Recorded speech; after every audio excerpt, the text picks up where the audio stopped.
السلام عليكم ورحمة الله وبركاته. اللهم صل وسلم وبارك على سيدنا محمد وعلى آله وصحبه وسلم. زي ما انتوا شايفين كده النهاردة هعمل معاكم تخليل الخيار.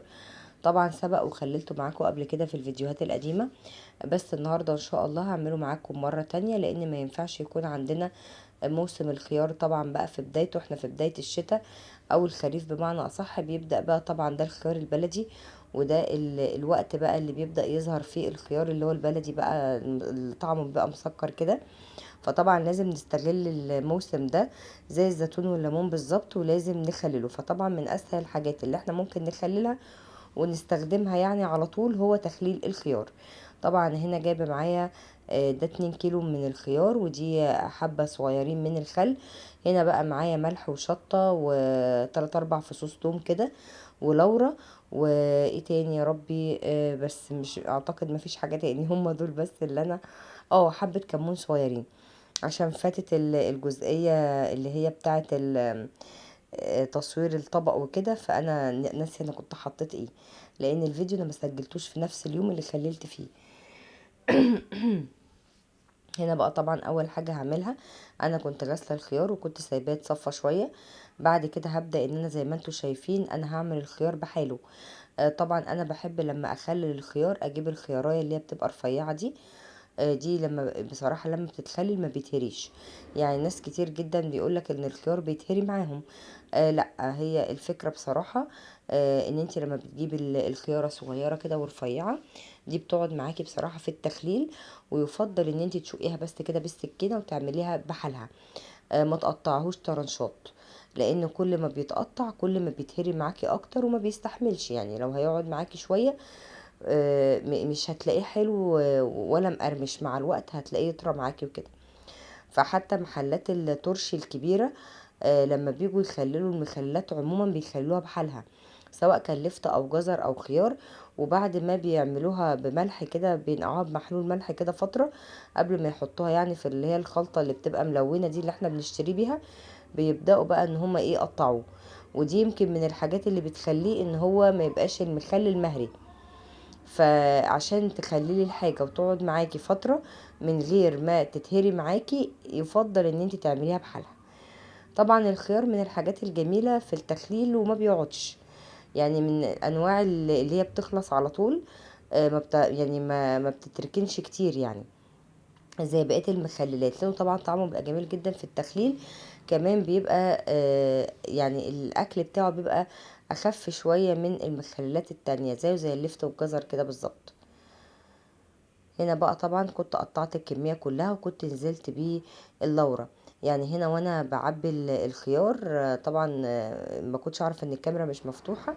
ف يعني ايه، كنت المفروض ان انا سقطت الورق اللورة في قلب البطرمان. كل حبه كنت بحطهم، كنت بحط ورق لورا في النص. هنا برضو هحط كام فص توم، هديهم كده شقة بسيطة كده بالسكينة، وهبدأ ان انا ايه انزلهم بين الخيار. انا هنا كنت نسيت على فكرة خالص ان انا احط التوم برضو وانا بعبي الخيار. عايزه اقول لكم ان انا هنا الخلطه دي زي ما قلت لكم ملح وشطه ومعلقه صغيره من الكمون، في بقى وحبه خل، في بقى ان احنا بنحط معلقه من السكر، دي اللي بتبقى بتعتبر الماده الحافظه بتاعه المخلل. بس انا هحطها وانا بجهز يعني وكده، ما كنتش حطها في قلب في الطبق يعني. انا بقى طبعا زي ما انتم شايفين كده هبدأ بقى ان انا اجيب طبق المية. طبعا المية دي بتبقى مية من الحنفية عادي جدا، يعني مش بسخن له مية. هبدأ بقى ان انا انزل بالخليط كله واحط حبة خل صغيرين، وهنزل كمان المفروض ان انا كنت نزلت كمان بمعلقة من السكر اهي. طبعا انا عشان ما بسجلش الفيديو في نفس اللحظة اللي انا بعمل فيها، فتلاقوني ايه ساعات بنسى كده، يعني انا حطيت ايه، فلازم اقعد اتذكر كويس وافتكر انا كنت حاطه ايه في الوصفه يعني. هنا بقى طبعا هبدا ان انا ايه هقلب الخليط ده كله كده مع بعضه، وبعد كده بقى هبدا ان انا هحطه على الخيار. طبعا عايزه اقول لكم دي مش كل كميه الخيار اللي انا عملتها. يعني انا عملت البطرمان ده معاكم، في بطرمان تاني انا عملته ببقيه الكميه، بس الميه كانت خلصت. فبعد التصوير عملت محلول تاني ورجعت ان انا ايه حطيت يعني غطيت البطرمان التاني بيها وكده. هنا بقى بكبشة بأي كوباية عندك تبدأي ان انت ايه تغطي المخلل. هي يا دوبك كمية المية دي كلها ملت البطرمان، اتبقى بس حبة صغيرين يعني خالص مش كتير. طبعا الملح بقى لازم طبعا بتكوني ظابطاه، يعني زي ما اتفقنا انا ماليش مقدار معين في الملح بتاع المخلل. انتي بتيجي بس كده في الاخر ايه وتدوقي على طرف لسانك تشوفي الملح مظبوط ولا لا.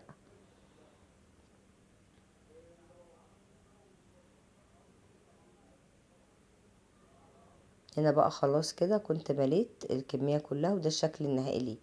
اتمنى طبعا الفيديو لو عجبكم، اتمنى انكم تشتركوا في القناة وتفعلوا الجرس عشان يوصل لكم كل جديد. ودي اسهل طريقة لتخليل المخلل وخصوصا مخلل الخيار. هنا بقى طبعا تقدري تاكلي منه تاني يوم على طول، يعني احنا عملناه تاني يوم فتحنا عليه بس تاكلي من تحت، اللي على الوش بيبقى لسه مستواش قوي. وده بقى كان الفيديو بتاعنا النهاردة. اشوفكم بقى ان شاء الله باذن الله في فيديوهات تانية ان شاء الله، واشوفكم على خير باذن الله، والسلام عليكم ورحمة الله وبركاته.